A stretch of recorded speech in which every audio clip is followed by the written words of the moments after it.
Electric વાહનો એક તરફ શાંત સ્વચ્છ શહેરોમાં ચાલતી ભવિષ્યની ગાડીઓ અને બીજી તરફ એ ગાડીઓ પાછળની એક કડવી વાસ્તવિકતા. તો શું ઈવીઝ પર્યાવરણને બચાવવાનો કોઈ ચમત્કારિક ઉપાય છે કે પછી આ એક નવી સમસ્યાની શરૂઆત માત્ર છે? ચાલો આજે આપણે આ ચળકાટ પાછળની એ હકીકતને સમજીએ જે આપણને ભાગ્યે જ બતાવવામાં આવે છે. તો ચાલો સીધા મુદ્દા પર આવીએ. સૌથી મોટો સવાલ, શું આ ઇલેક્ટ્રિક ગાડીઓ ખરેખર એટલી ગ્રીન છે જેટલી કહેવાય છે કે પછી આ આખી વાતમાં ક્યાંક મોટો ગોટાળો છે? આપણે આ જ રહસ્ય પરથી પડદો ઉઠાવીશું.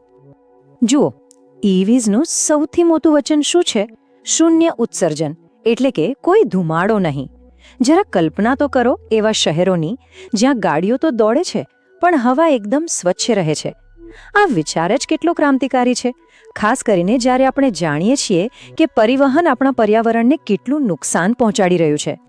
આંકડા ચોંકાવનારા છે.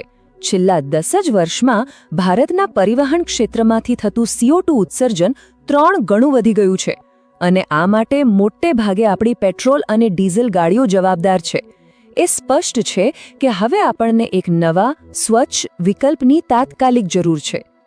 અને આ જ પડકારને પહોંચી વળવા માટે ભારત સરકારનું લક્ષ્ય પણ ખૂબ મોટું છે. વિચારો, 2030 સુધીમાં 30% ખાનગી કાર અને 80% ટુ વ્હીલર અને થ્રી વ્હીલર ઇલેક્ટ્રિક હશે.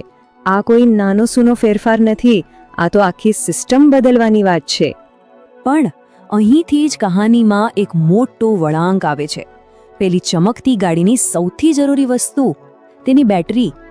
એની પાછળ એક એવી છુપી કિંમત છે જે પર્યાવરણ પણ ચૂકવે છે અને માણસો પણ. તો દરેક ઈવી બેટરીના દિલમાં શું છે? મુખ્યત્વે 3 ધાતુઓ, લિથિયમ, કોબાલ્ટ અને નિકલ. પણ પ્રોબ્લેમ એ છે કે આ ધાતુઓને જમીનમાંથી બહાર કાઢવાની જે પ્રક્રિયા છે તે પર્યાવરણ પર બહુ ભારે પડે છે. જરા આ આંકડો સાંભળો, 5 લાખ લીટર. 5 લાખ લીટર પાણી માત્ર 1 ટન લિથિયમ બનાવવા માટે. આટલા પાણીમાં તો એક નાનકડું ગામ આખું વર્ષ ચલાવી શકે છે. અને દક્ષિણ અમેરિકાના લિથિયમ ટ્રાયંગલ જેવા વિસ્તારોમાં આના કારણે પાણીની ભયંકર તંગી ઊભી થઈ રહી છે. અને વાત ખાલી પાણીના બગાડની નથી. આ માઇનિંગ પ્રક્રિયામાં ઝેરી રસાયણો લીક થાય છે જે નદીઓમાં ભળીને પાણીને ઝેરી બનાવે છે. આનાથી આસપાસની આખી ઇકોસિસ્ટમ બરબાદ થઈ જાય છે. તિબેટની લીચુ નદીની ઘટના આનું એક દર્દનાક ઉદાહરણ છે. આ કિંમત માત્ર પર્યાવરણ નથી ચૂકવતું, માણસો પણ ચૂકવે છે.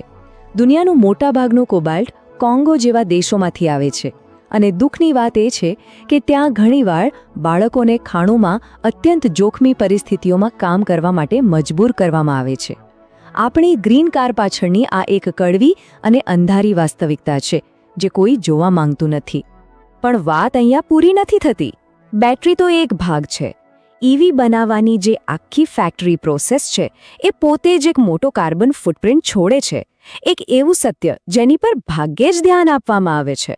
આ સાંભળીને કદાચ નવાઈ લાગશે, પણ એક ઈવીના આખા જીવનકાળનું લગભગ અડધું કાર્બન ઉત્સર્જન તો તે ફેક્ટરીમાંથી બહાર નીકળે તે પહેલાં જ થઈ ચૂક્યું હોય છે.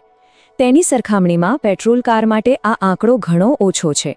આનો સીધો મતલબ એ છે કે દરેક ઈવી તેની સફર એક મોટા કાર્બન દેવા સાથે શરૂ કરે છે.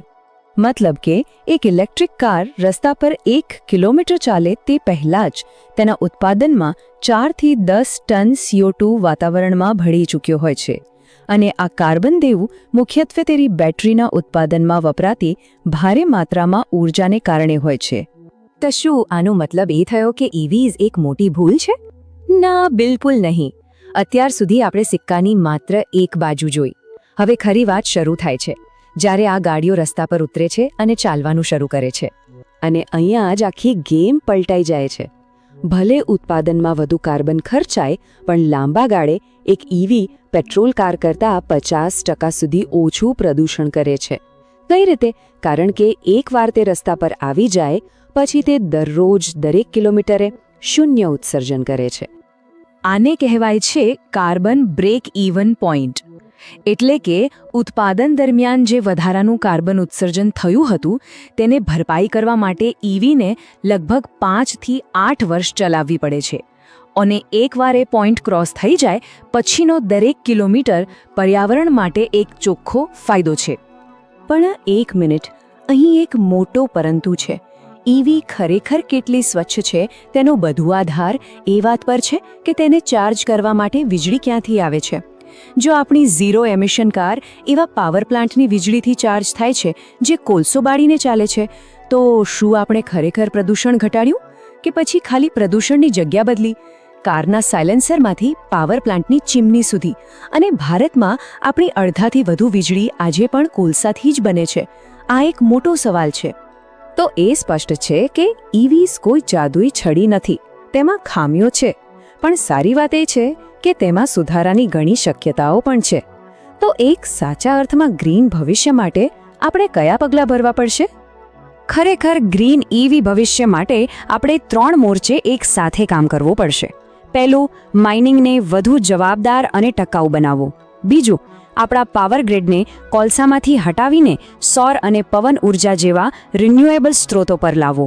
અને ત્રીજું, દરેક જૂની બેટરીને ફેંકી દેવાને બદલે તેને રિસાયકલ કરવી.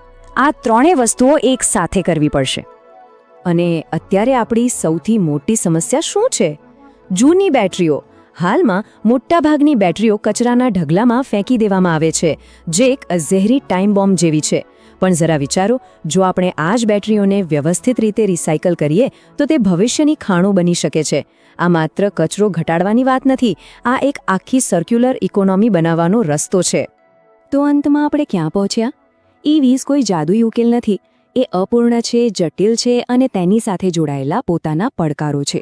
પણ કદાચ આ જ વાત મહત્વની છે. તે એક પરફેક્ટ સોલ્યુશન નથી, પણ તે એક ટકાઉ ભવિષ્ય તરફ લઈ જતો એક જરૂરી પુલ ચોક્કસ છે. એક એવો પુલ જેને આપણે સતત વધુ સારો બનાવતા રહેવો પડશે. એટલે સવાલ એ નથી કે ઈવી સંપૂર્ણ છે કે નહીં. અસલી સવાલ તો એ છે કે શું આપણે તેમના વિના ભવિષ્ય સુધી પહોંચી શકીશું?